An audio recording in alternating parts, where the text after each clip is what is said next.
দর্শক আমন্ত্রণ জানাচ্ছি রাতের দীপ্ত সংবাদের সঙ্গে রয়েছে আমি রুবায়েত হাসান। আর শুরুতেই থাকছে প্রধান খবরের শিরোনাম। ভারতে বাংলাদেশের বিশ্বকাপ খেলার পরিবেশ নেই, নিরাপত্তার সংখ্যা আরও বেড়েছে মত উপদেষ্টার। ইসি নয়, গত 3টি জাতীয় সংসদ নির্বাচন ছিল প্রশাসনের হাতে, জাতীয় নির্বাচন তদন্ত কমিশনের প্রতিবেদন। সংসদ নির্বাচন বর্জনের কোনো কারণ নেই, পর্যালোচনায় লেভেল প্লেয়িং ফিল্ড, ইউকে জানিয়েছে জামাত। মানবতা বিরোধী অপরাধের দায়ে সালমান ও আনিসুলের বিচার শুরু, 5 অভিযোগ প্রসিকিউশনের।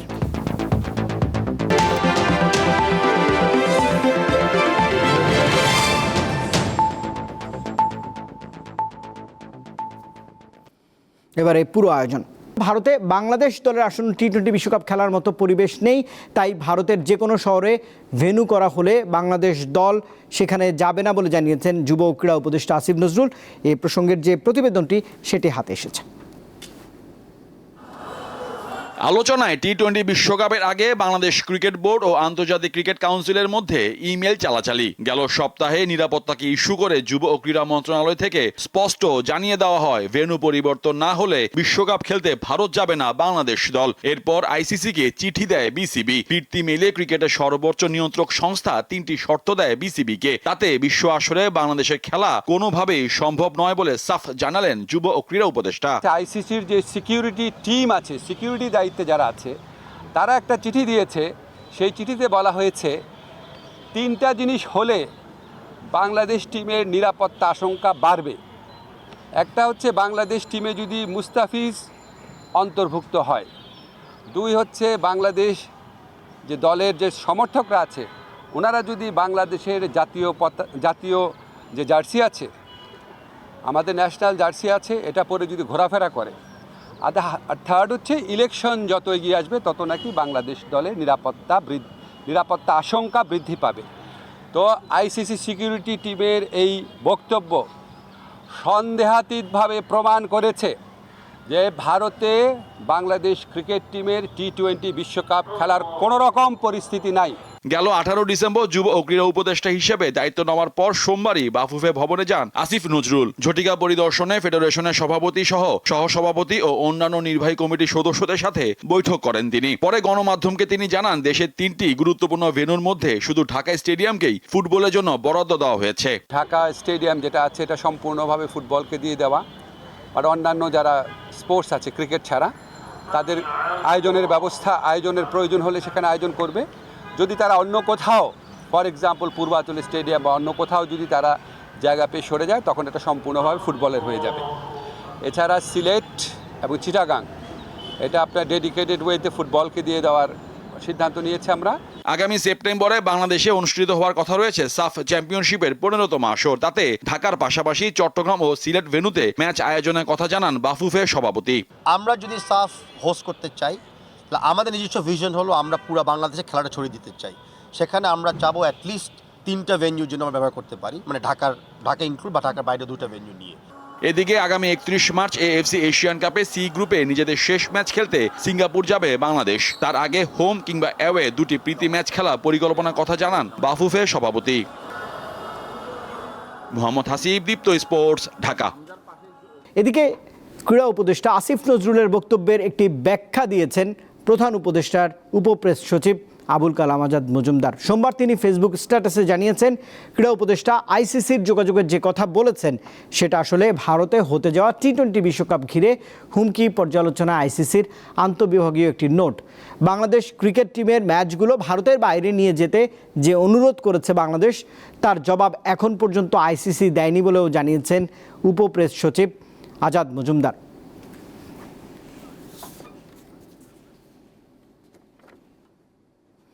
আসন্ন টি-20 বিশ্বকাপ খেলতে ভারতের দল না পাঠানোর বিষয়ে বিসিবির সিদ্ধান্তের সঙ্গে একমত পোষণ করেছেন বিএনপির মহাসচিব মির্জা ফখরুল ইসলাম আলমগীর। সোমবার সকালে ঠাকুরগাঁওয়ে সাংবাদিকদের সঙ্গে আলাপকালে তিনি এই কথা জানিয়েছেন।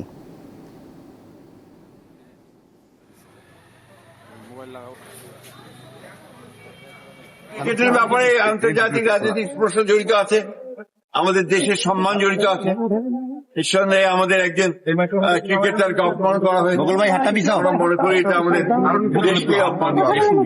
সরকারের একটা ব্যর্থতাই বলবো যে তারা অস্ত্র উদ্ধার করতে পারেনি এবং এখন পর্যন্ত আইন শৃঙ্খলা পরিস্থিতি সেই রকম একটা উন্নত হয়েছে বলে আমার কাছে মনে হয় না। তবে আমি আশাবাদী, আমি মনে করি যে এই নির্বাচন চলাকালীন সবাই ইমপ্রুভ করবে আরো। সবশেষ তিনটি জাতীয় সংসদ নির্বাচনে ভোটের নামে প্রহসন, রাষ্ট্রীয় ব্যবস্থাকে ব্যবহার করে ক্ষমতা ধরে রাখার পরিকল্পনার মাধ্যমে জনগণের ভোটাধিকার হরণ করা হয়েছে বলে জানিয়েছে জাতীয় নির্বাচন তদন্ত কমিশন। সোমবার প্রধান উপদেষ্টার কাছে প্রতিবেদন জমা দেওয়ার সময় কমিশন আরও জানায়, লক্ষ্য বাস্তবায়নে প্রশাসন, পুলিশ, নির্বাচন কমিশন এবং গোয়েন্দা সংস্থার একটি অংশকে রাষ্ট্রীয়ভাবেই ব্যবহার করা হয়েছে। জাতীয় সংসদ নির্বাচন 2014, 2018 ও 2024-এর তদন্ত প্রতিবেদন সোমবার প্রধান উপদেষ্টা ডক্টর মোহাম্মদ ইউনূসের কাছে জমা দিয়েছে জাতীয় নির্বাচন তদন্ত কমিশন। পরে তদন্তের বিভিন্ন দিক নিয়ে কমিশনের সদস্যদের সঙ্গে আলোচনা করেন প্রধান উপদেষ্টা। তদন্ত প্রতিবেদনে বলা হয়েছে 2014 সালের নির্বাচনে 300 আসনের মধ্যে 153টি আসনে বিনা প্রতিদ্বন্দ্বিতায় নির্বাচন অনুষ্ঠিত হয়। বাকি আসনগুলোর ভোট ছিল সাজানো ও পূর্ব পরিকল্পিত। 2018 সালের নির্বাচনে প্রায় 80% কেন্দ্রে ভোটের আগের রাতে ব্যালট পেপারে সিল মারা হয়। আর 2024 সালের নির্বাচনে বিএনপি সহ বিরোধী দল অংশ না নেওয়ায় ডামি প্রার্থী দাঁড় করিয়ে নির্বাচনকে প্রতিযোগিতামূলক দেখানোর চেষ্টা করা হয়। পরে ব্রিফিংয়ে তদন্ত কমিশন জানায়, 3টি নির্বাচনের পরিকল্পনা নেওয়া হয় 2008 সালের পর থেকেই। এই পরিকল্পনা বাস্তবায়নে প্রশাসন, পুলিশ, নির্বাচন কমিশন ও গোয়েন্দা সংস্থার একটি অংশকে রাষ্ট্রীয়ভাবে ব্যবহার করা হয়। নির্বাচন কমিশনের বদলে প্রশাসনই হয়ে ওঠে নির্বাচন পরিচালনার মূল শক্তি। রুলিং পার্টি যতদিন ক্ষমতায় থাকতে পারে যে কোনো স্ট্র্যাটেজিতে, যে কোনোভাবে, এখন তার জন্য কেয়ারটেকার গভর্নমেন্ট ওয়াজ রোড ব্লক, একটা বাধা ছিল।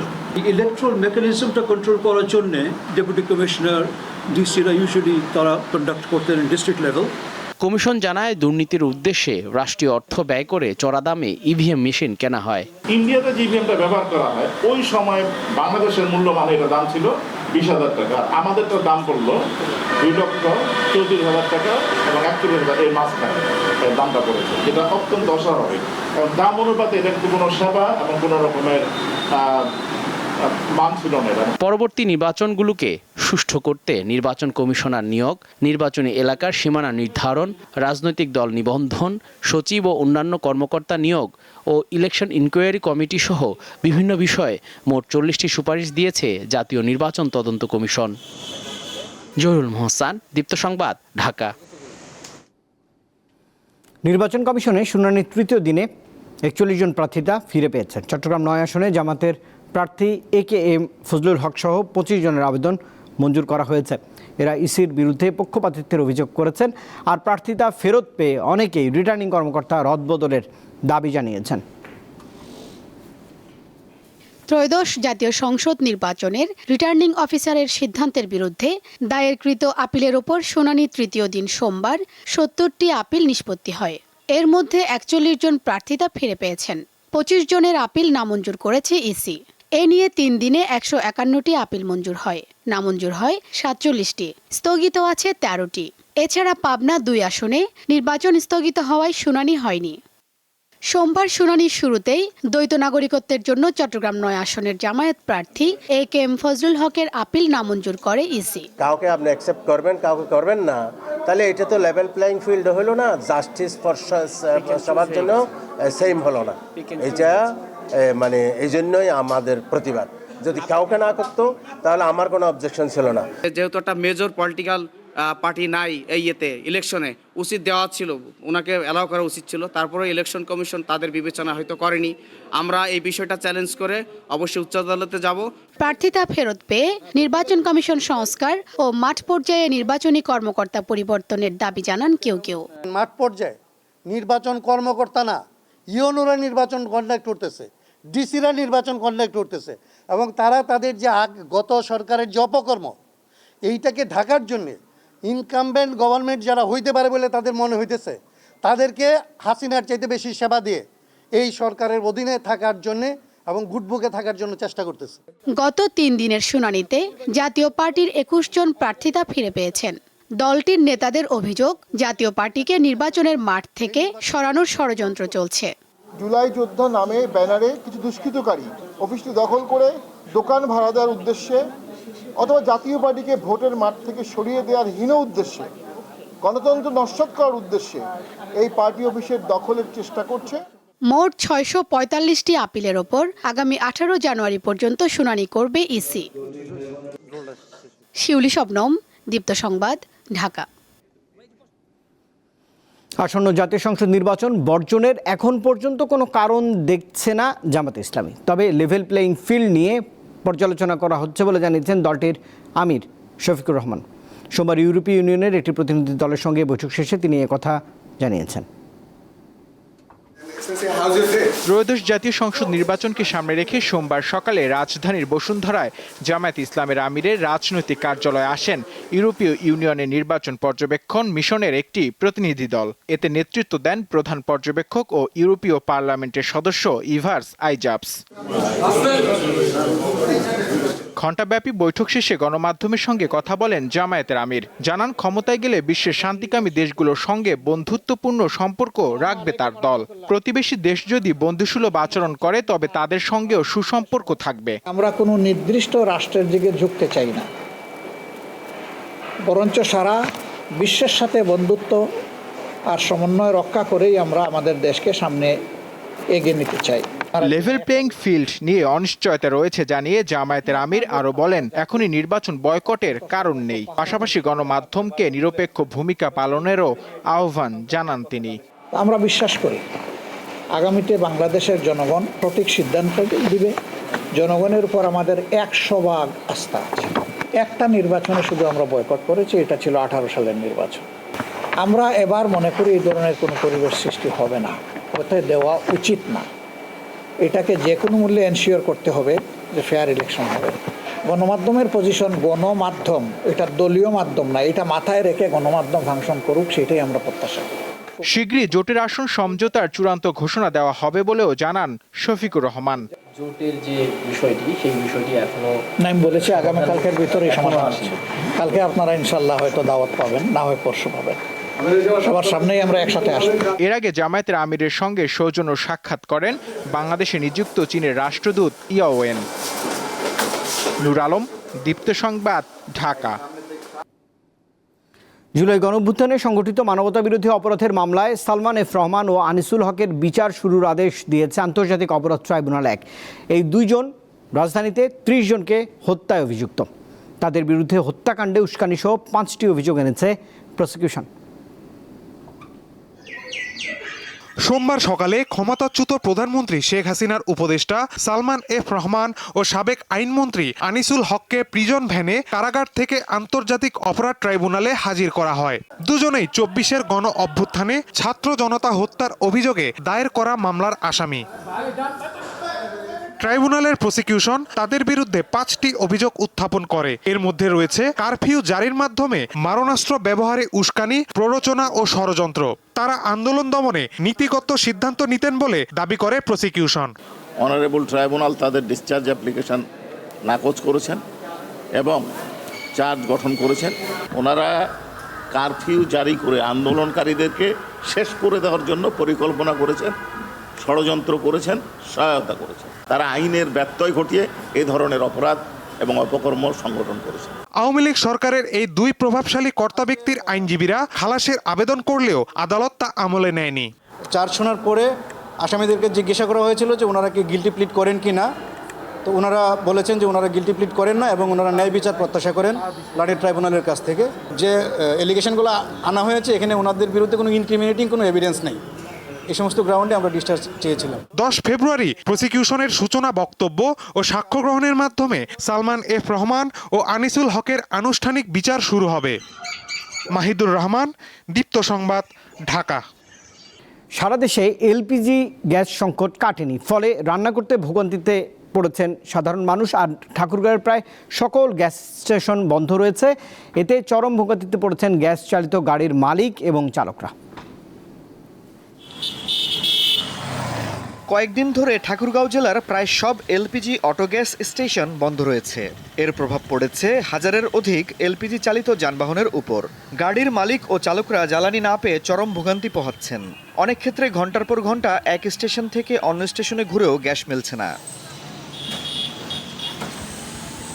এই অবস্থায় পেট্রোল ও অকটেন ব্যবহার করতে বাধ্য হচ্ছেন গাড়ির মালিক ও চালকরা। এতে খরচ হচ্ছে দ্বিগুণ, ফলে জনসাধারণকে অতিরিক্ত ভাড়া গুনতে হচ্ছে। জ্বালানি খরচ বাড়লেও অতিরিক্ত ভাড়া দিতে চান না অনেকে। এতে করে জেলার এলপিজি চালিত পরিবহন খাত স্থবির হয়ে পড়েছে বলে জানিয়েছে ঠাকুরগাঁওয়ের পরিবহন মালিক ও ড্রাইভাররা। আমরা যারা রেন্টে কারে গাড়ি চালাই তারা কিন্তু ভাড়া মারতে পারতেছি না। যে ভাড়া নিতাম 2000, সেই ভাড়া এখন নিতে হচ্ছে 3000। গ্যাস নাই, না থাকার কারণে তেলে আবার চালাতে হচ্ছে। গাড়িতে এলপিজি ঢুকাইতে পারতেছি না এবং অকটেন পেট্রোলের মানে খুবই কষ্ট হচ্ছে চালানোর জন্য, অনেক টাকা পড়ে যাচ্ছে। আজকে 3-4 দিন থেকে আমরা ভাড়া মারতে পারতেছি না, লোকজন ভাড়ার রেট শুনে চলে যাচ্ছে। তবে কবে নাগাদ গ্যাস পাওয়া যাবে তার কোনো উত্তর দিতে পারছে না ঠাকুরগাঁওয়ের গ্যাস স্টেশন সংশ্লিষ্টরা। আমাদের আসলে বিগত 4 দিন বা 5 দিন থেকে গ্যাস নেই। মূলত এটা কবে আসবে সেটা আমরা সঠিকভাবে বলতে পারতেছি না। বারবার অর্ডার করার পরেও তারা আমাদেরকে মাল দিচ্ছে না এবং তারা বলতেছে প্লান্টে মাল ঢুকতেছে না, বাইরে থেকে মাল আসতেছে না, এই ধরনের কথা তারা বলতেছে। এদিকে এলপিজি সিলিন্ডার পাচ্ছেন না ভোক্তারা। কোথাও কোথাও পাওয়া গেলেও দাম অনেকের ক্রয়সীমার বাইরে। যেহেতু এলপিজি গ্যাস সংকটের কারণে এই অসুবিধাটা হচ্ছে, আমরা এর দ্রুত সমাধান চাই। যে পরিমাণ গ্যাস সিলিন্ডারের দাম, তা আমাদের একটা সিলিন্ডার কিনতে হচ্ছে 1800 থেকে 2000 টাকা। হ্যাঁ, এই জন্য মানে কোনো উপায় না পেয়ে আমাদের খুব কষ্টকর হয়ে যাচ্ছে। তাই আমি বর্তমানে কারেন্টের চুলা ব্যবহার করছি। হঠাৎ করে পরিবহন খরচ ও রান্নার ব্যয় বেড়ে যাওয়ায় দিশেহারা ঠাকুরগাঁওয়ের সাধারণ মানুষ। আফরিদ হাসান, দীপ্ত, বার্তাকক্ষ। চলতি শীত মৌসুমে আতঙ্কের নাম নিপা ভাইরাস। খেজুরের কাঁচা রসের মাধ্যমে বাদুড় প্রাণঘাতী এই ভাইরাস ছড়ায়। তাই খেজুরের কাঁচা রস এবং পাখি বা কোনো প্রাণী আংশিক খেয়েছে এমন ফল এড়িয়ে চলার পরামর্শ দিচ্ছেন চিকিৎসকরা। শীতকালে খেজুরের কাঁচা রস পছন্দ করেন অনেকে। সকালে নরম রোদে বসে অথবা গাছ থেকে হাঁড়ি নামিয়ে সঙ্গে সঙ্গে এই রসের স্বাদ নেওয়ার চল দেশের সর্বত্র। কিন্তু এই কাঁচা রস হতে পারে মৃত্যুর কারণ। চিকিৎসকরা বলছেন, খেজুরের রসে বাদুড়ের লালা ও মলমূত্র মিশে নিপা ভাইরাস ছড়ায়, যা অনেক ক্ষেত্রে প্রাণঘাতী হয়ে ওঠে। রোগতত্ত্ব, রোগ নিয়ন্ত্রণ ও গবেষণা প্রতিষ্ঠান IEDCR এর তথ্য মতে দেশের 64 জেলার মধ্যে 35টিতেই নিপাহ ভাইরাস রোগী শনাক্ত হয়েছে। এর মধ্যে সবচেয়ে বেশি ফরিদপুর, রাজবাড়ী, নওগাঁ ও লালমনিরহাটে। নিপা ভাইরাসে আক্রান্ত হলে জ্বর, মাথা ব্যথা, শ্বাসকষ্ট, বমি, কাশির পাশাপাশি রোগী অসংলগ্ন আচরণ করতে পারে বলে জানান চিকিৎসকরা। WHO বলা হয়েছে এটাকে হাই প্রায়োরিটি প্যাথোজেন, প্যান্ডেমিক প্যাথোজেনের মধ্যে এটা একটা। এটার কারণ হচ্ছে এটা এখনও বলা হয়েছে জোনোটিক টু হিউম্যান, মানে বাদুর থেকে হিউম্যান আসতেছে, কিন্তু এটা কিন্তু potentiality human two human transmission হওয়ার পটেনশিয়ালিটি আছে। এই জন্য কিন্তু এই পেশেন্টগুলোকে আমরা আইসোলেটেড করে ম্যানেজ করি। এই অবস্থায় নিজেকে কিভাবে নিরাপদ রাখা যায় জানালেন এই বিশেষজ্ঞ। অবশ্যই কাঁচা খেজুরের রস এবং খেজুর রস পরিহার করতে হবে, যেটাকে আমাদের খাবারের আইটেম থেকে এটা বাদ দিতে হবে। IEDCR এর তথ্য অনুযায়ী দেশে নিপা ভাইরাসে 2024 সালে 5 জন ও 2025 সালে 4 জন মারা গেছে।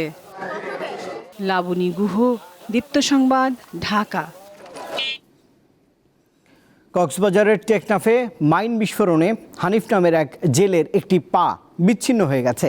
সোমবার সকালে টেকনাফের ফাইকং উঞ্চিপ্রাং সীমান্তের শাহজাহানের দ্বীপ এলাকায় এমন দুর্ঘটনা ঘটেছে। আহত জেলে হানিফ মাছ ধরতে গিয়েছিলেন।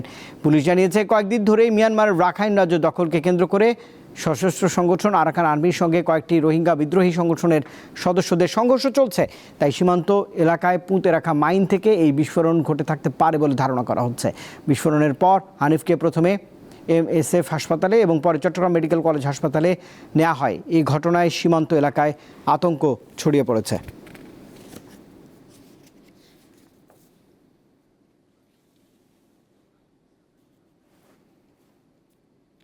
অন্তর্বর্তীকালীন সরকারের উপদেষ্টা পরিষদের চেয়ে আমলাতন্ত্রের একটি অংশ বেশি প্রভাবশালী বলে মন্তব্য করেছেন টিআইবির নির্বাহী পরিচালক ইফতেখারুজ্জামান। সোমবার সকালে রাজধানীর ধানমন্ডিতে টিআইবির কার্যালয়ে সংবাদ সম্মেলনে তিনি আরও বলেছেন, উপদেষ্টা পরিষদ কোনো কাগজে স্বাক্ষর করবে, কোন সিদ্ধান্ত গ্রহণ করবে সেটি নেন আমলাতন্ত্রের ভেতরের অত্যন্ত ক্ষমতাবান ব্যক্তিরা। সংবাদ সম্মেলনে অন্তর্বর্তীকালীন সরকারের অধ্যাদেশ প্রণয়নে সংস্কার বিমুখিতা শীর্ষক টিআইবির একটি পর্যবেক্ষণ উপস্থাপন করা হয়েছে। এতে বলা হচ্ছে, অন্তর্বর্তীকালীন সরকারের সময়ে যেসব অধ্যাদেশ প্রণীত হয়েছে তার মধ্যে দু একটি ব্যতিক্রম ছাড়া প্রায় সব ক্ষেত্রেই আমলাতন্ত্রের প্রভাবশালী মহলের কাছে সরকার নতি স্বীকার করেছে।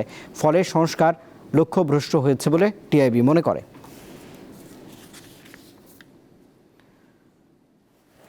চলতি অর্থবছরে এডিপির আকার 30,000 কোটি টাকা কমিয়েছে জাতীয় অর্থনৈতিক পরিষদ এনইসি। সবচেয়ে বেশি ব্যয় কমানো হয়েছে শিক্ষা ও স্বাস্থ্য খাতে। সোমবার এনইসির বৈঠকের পর পরিকল্পনা উপদেষ্টা ডক্টর ওয়াহিদুদ্দিন মাহমুদ জানিয়েছেন, রাজনৈতিক অস্থিরতায় এডিপির আকার ছোট করা হয়েছে। এক অর্থবছরে সরকারের বিভিন্ন উন্নয়ন প্রকল্পের পরিকল্পনা এবং বরাদ্দের খতিয়ান থাকে বার্ষিক উন্নয়ন কর্মসূচি বা এডিপিতে।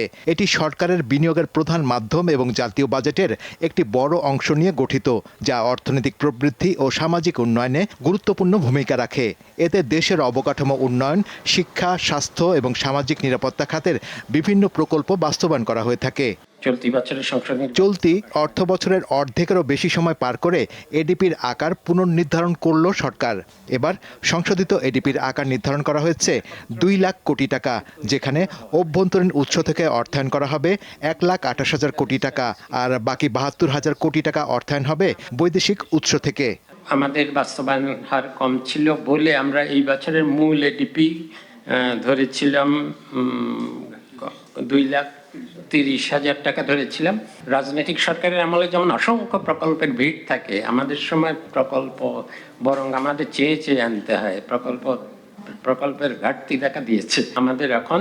আর এডিপি 2 লাখ কোটি টাকা। পরিকল্পনা উপদেষ্টা জানান, সংশোধিত এডিপিতে 30,000 কোটি টাকার ব্যয় কমানো হয়েছে। সবচেয়ে বেশি কমানো হয়েছে শিক্ষা ও স্বাস্থ্য খাতে, তবে ব্যয় বৃদ্ধি পেয়েছে স্থানীয় সরকারের প্রকল্পে। সংশোধিত এডিপিতে মোট প্রকল্প ধরা হয়েছে 1,330টি। এই ট্রানজিশন পিরিয়ডে একটু হোঁচট খাচ্ছে বলে এডিপির আকার ছোট হয়েছে। অন্যান্য অনেক অস্থিরতা আছে, রাজনৈতিক অস্থিরতা আছে, যে কারণেও ক্ষতি হচ্ছে। পরিকল্পনা উপদেষ্টা বলেন, অপ্রয়োজনীয় প্রকল্প ব্যয় কমানো হয়েছে। চলতি বছর এডিপি বাস্তবায়নে ধীরগতির কারণ অনেক প্রকল্পের পরিচালক না থাকা, নতুন পাবলিক প্রকিউরমেন্ট অ্যাক্ট বাস্তবায়ন, 6 মাস অন্তর প্রকল্পের মূল্যায়ন এবং রাজনৈতিক অনিশ্চয়তা।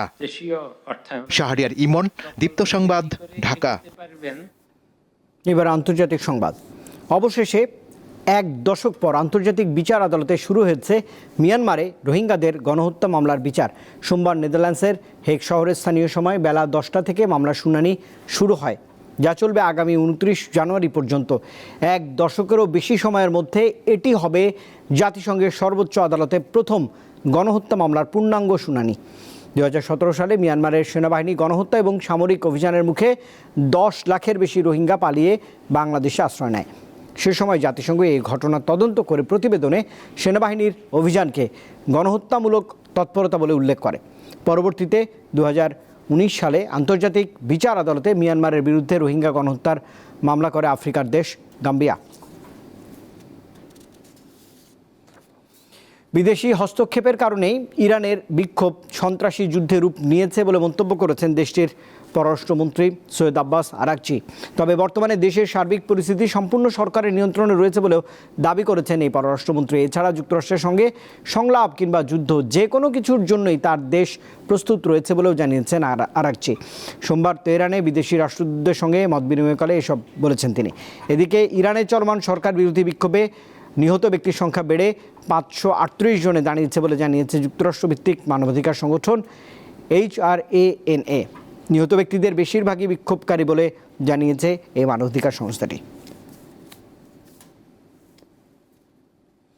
দর্শক, এই খবরের সঙ্গে শেষ করছি রাতের দীপ্ত সংবাদ। শেষ করার আগে প্রধান খবরের শিরোনাম জানাবো আরেকবার। ভারতে বাংলাদেশের বিশ্বকাপ খেলার পরিবেশ নেই, নিরাপত্তার সংখ্যা আরও বেড়েছে, মত ক্রীড়া উপদেষ্টার। নির্বাচন কমিশন নয়, গত 3টি জাতীয় সংসদ নির্বাচন ছিল প্রশাসনের হাতে। জাতীয় নির্বাচন তদন্ত কমিশনের প্রতিবেদন। সংসদ নির্বাচন বর্জনের কোনো কারণ নেই, পর্যালোচনায় লেভেল প্লেইং ফিল্ড, ইউকে জানিয়েছে জামাত। মানবতা বিরোধী অপরাধের দায়ে সালমান ও আনিসুলের বিচার শুরু, 5 অভিযোগ প্রসিকিউশনের।